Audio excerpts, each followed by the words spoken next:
Assalamualaikum warahmatullahi wabarakatuh. Saya Hana Nabila dari Program Studi Sosiologi Fakultas Ilmu Sosial dan Ilmu Politik Universitas Padjadjaran. Di kesempatan kali ini saya akan membahas mengenai globalisasi dan perubahan sosial. Tanpa menunggu lama, yuk kita simak videonya.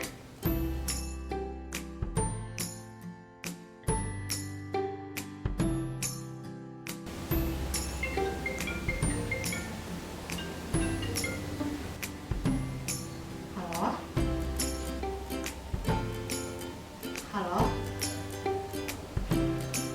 Kok nggak ada suaranya? Gil, ada sinyal nggak sih? Aku juga gak ada guys, 3G. Apa ya? Halo? Kenapa ya nggak ada sinyal? Begitu penting ya sinyal internet saat ini, saat dunia belum mengalami perkembangan yang sangat pesat dan sinyal internet belum semodern saat ini, masyarakat masih menikmati keadaan yang apa adanya. Namun, berbeda dengan masyarakat modern saat ini, mereka mengalami perkembangan yang sangat pesat, terutama dalam perkembangan teknologi internet, karena hal tersebut dapat digunakan masyarakat untuk mendapatkan informasi, berinteraksi, mendapatkan hiburan, berbelanja, hingga melakukan transaksi online. Nah, perkembangan tersebut sering dikenal dengan globalisasi. Apa sih itu globalisasi? Globalisasi yaitu suatu proses perubahan sosial yang mencakup unsur-unsur mendunia, juga bersifat multidimensional.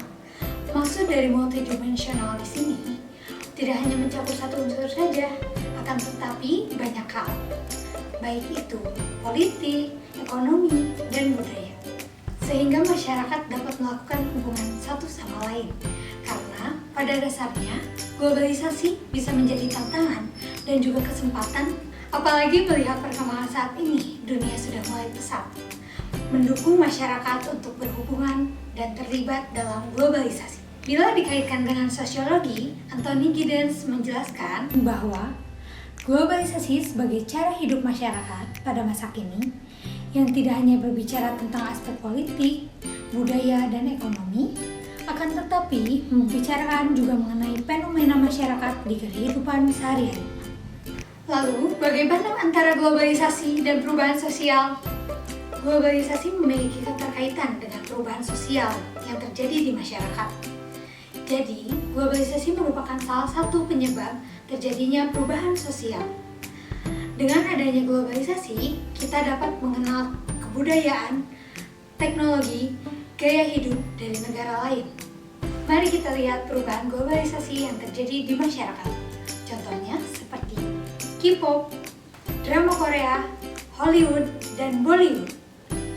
Kalian tahu ini kan? Jika iya, artinya globalisasi telah masuk dalam budaya kita. Karena hal tersebut berasal dari budaya asing. Kita ambil contoh budaya Korea. Semenjak drama Korea dan budaya Korea lainnya digemari oleh masyarakat Indonesia, banyak sekali masyarakat yang meniru makanan ala Korea. Contohnya yaitu tteokbokki. Berbeda halnya dengan kebudayaan zaman dahulu, masyarakat mengkonsumsi makanan sederhana, hasil dari bercocok tanam, serta pakaian yang cukup sederhana yang memiliki nilai kebudayaan dan kearifan lokal. Cukup berbeda dan mengalami perubahan, bukan?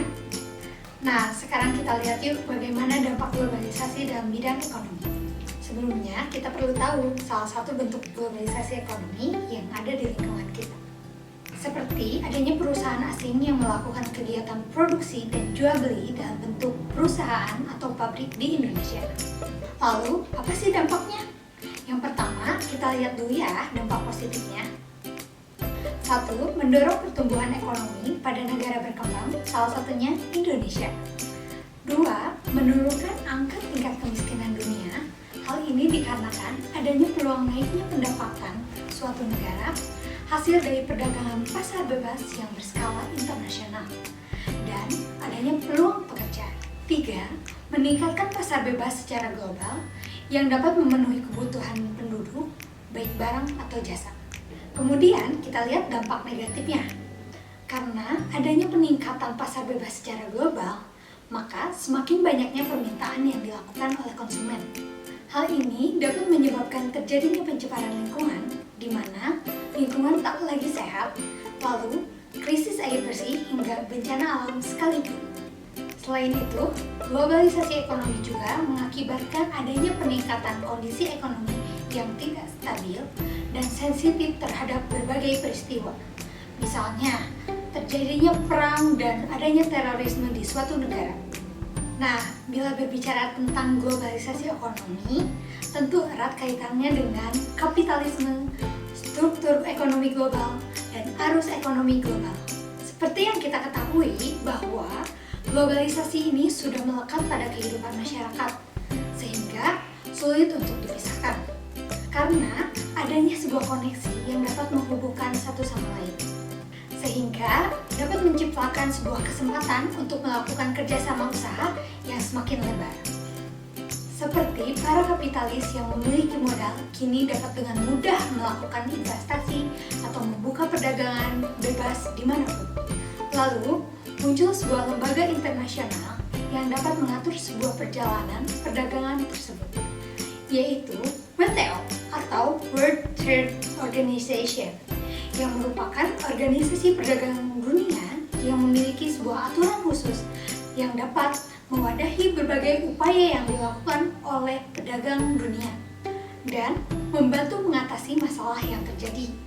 Jadi, ketika kita sudah masuk dalam kegiatan perdagangan internasional, di sana terdapat sebuah lembaga-lembaga yang mengatur arus perkembangan ekonomi global. Berbagai perkembangan perubahan globalisasi saat ini memiliki dampak positif dan negatif.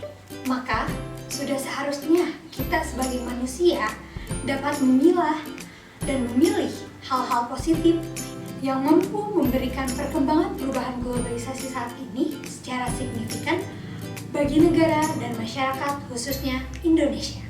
Sekian pemaparan mengenai globalisasi dan perubahan sosial. Saya Hana Nabila, pamit undur diri. Terima kasih.